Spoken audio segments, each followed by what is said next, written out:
ಇದ್ದಂತಹ ಇಲ್ಲಿಯ ಒಂದು ರಾಜಕೀಯ ಜನ ಮತ್ತು ಧಾರ್ಮಿಕ ಜನ ಇವರೆಲ್ಲರೂ ತಲೆಯಲ್ಲಿರುವುದೇನಪ್ಪ ಅಂದರೆ ಧರ್ಮ ಬೇಕು. ಆ ಧರ್ಮದ ಜೊತೆಗೆ ವೈಚಾರಿಕತೆ, ವೈಜ್ಞಾನಿಕತೆ ಅಥವಾ ಬೌದ್ಧಿಕತ್ವ ಬೆಳೆಯುವಂಥ ಶಿಕ್ಷಣ ಬೇಕಾಗ್ತದೆ, ಬೇಕು ಅನ್ನೋಂಥ ಮಾತನ್ನು ಒತ್ತಿ ಹೇಳಿದ್ರಿಂದಾಗೆ ಈ ಒಂದು ಕೆಗ್ಗೆಕೊಪ್ಪ ಗುಡ್ಡ ಮೇಲಾದಂಥ ಈ ದೇವಸ್ಥಾನದ ಒಂದು ಏನಪ್ಪ ಅಂತಂದ್ರೆ ಭೂಮಿ ಪೂಜೆ ಸಂದರ್ಭದಲ್ಲಿ ಒಂದು ಒಳ್ಳೆಯ ವಿಚಾರಗಳು ಜನರಿಗೆ ಮುಟ್ಟುವಂಥ ಕೆಲಸ ಆಗಿದೆ. ಇಂಥ ಕೆಲಸಗಳು ಆಗುತ್ತಾ ಇರಬೇಕು.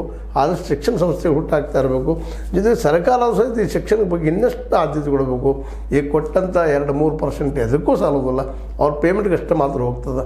ಇದಕ್ಕೆ ಶಿಕ್ಷಣಕ್ಕೆ 15-20% ಇಟ್ಟರೆ ನಿಶ್ಚಿತವಾಗಿಯೂ ಈ ನಮ್ಮ ದೇಶ ಟಾಪ್ 3 ಅಷ್ಟಲ್ಲ ಟಾಪರ್ ಆಗುವ ಸಾಧ್ಯತೆಗಳು ಇದ್ದಾವೆ. ಯಾಕಂದರೆ ಬುದ್ಧಿವಂತರು ಇದ್ದಾರೆ, ಶಾಣ್ಯಾರು ಹುಡುಗರು ಇದ್ದಾರೆ, ಆದರೆ ಅಕ್ಷರ ಜ್ಞಾನ ಇಲ್ಲ, ಮಕ್ಕಳಿಗೆ ಶಿಕ್ಷಣ ಸಿಗ್ತಾ ಇಲ್ಲ.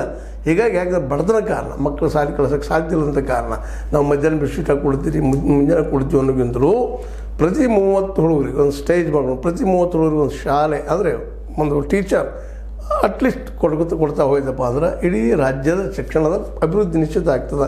ಯಾಕಂದರೆ ಶಿಕ್ಷಕ ಇದ್ದರೆ ಮಾತ್ರ ಶಿಕ್ಷಣ.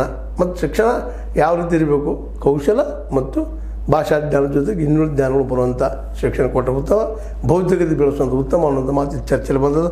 ಇದು ನಿಮಗೆ ಈ ನಡೆದ ಘಟನೆಯನ್ನು ಯಾಕೆ ತಮ್ಮೊಂದಿಗೆ ಹಂಚ್ಕೋಬೇಕಾಯ್ತು ಅಂದ್ರೆ ಇವತ್ತು ನಮ್ಮ ರೆಡ್ಡಿ ಸಮುದಾಯದವರು ಇವತ್ತೊಂದು ಸಮಾಜದಲ್ಲಿ ಒಂದು ಔನ್ನತ್ಯವನ್ನು ಪಡೆದಿದ್ರೆ, ಶ್ರೇಷ್ಠತೆಯನ್ನು ಪಡೆದ ಶಿಕ್ಷಣ ಕಾರಣ, ಜೊತೆಗೆ ಅವರು ಧರ್ಮದ ಮೇಲೆ ಇಟ್ಟಂಥ ನಂಬಿಕೆ ಅಂತ ಹೇಳ್ತಾ ಇದು ನಿಮಗೆ ಲೈಕ್ ಆಗಿರ್ಬೋದು. ಲೈಕ್ ಮಾಡಿ, ಶೇರ್ ಮಾಡಿ, ಕಮೆಂಟ್ ಮಾಡಿ, ಜೊತೆಗೆ ಸಬ್ಸ್ಕ್ರೈಬ್ ಆಗೋದು ನಿಲ್ಲಿಸ್ಬಾರ್ದು. H60 ನ್ಯೂಸ್ ಅರ್ಥಾತ್ ಹೇ ಸೀತಾರಾಮಯ್ಯ ಸತ್ಯ ಕೈಗಳಲ್ಲಿ ವಂದನೆಗಳು.